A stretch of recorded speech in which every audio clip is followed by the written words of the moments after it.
সর্বভারতীয় কংগ্রেস কমিটির সিদ্ধান্ত মোতাবেক রাজ্যে এবং সমস্ত মহকুমা সদরে শুক্রবার 22 এপ্রিল পহেলগাঁও হত্যাকাণ্ডের প্রতিবাদে মৌন মিছিল করা হয় প্রদেশ সদর মহকুমা কংগ্রেসের পক্ষ থেকে। মিছিলে অংশগ্রহণকারীরা বুকে কালো ব্যাজও ধারণ করেন। সদর মহকুমা কংগ্রেসের সভাপতি তন্ময় রায় জানান, 2019 সালে কাশ্মীরের পুলওয়ামাতে কেন্দ্রীয় বাহিনীর ওপর হত্যাকাণ্ডের বিচারের বিষয়ে এখনো কিছু জানতে পারা যায়নি। এর মধ্যে আবারও ঘটে গেল পহেলগাঁওয়ে পর্যটকদের ওপর নারকীয় হত্যাকাণ্ড।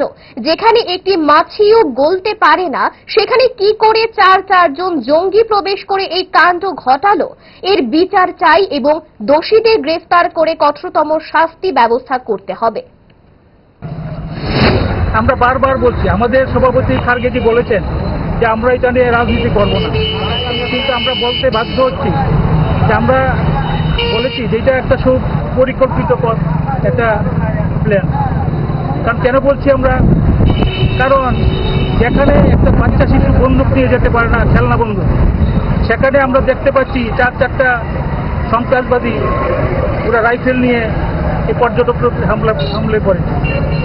সেজন্য আমরা বলছি, যে সময় আমাদের নেতা রাহুল গান্ধী আমাদের বেকার সমস্যা নিয়ে কথা বলে, আমাদের কাস্ট সেন্সাস নিয়ে কথা বলে, খাদ্য বাসস্থান অন্ন নিয়ে কথা বলে, এবং যখন দলমত নির্বিশেষে ওয়াকফ আন্দোলন নিয়ে রাস্তায় নেমেছে, তখনই একটা সুপরিকল্পিত আক্রমণ হয়।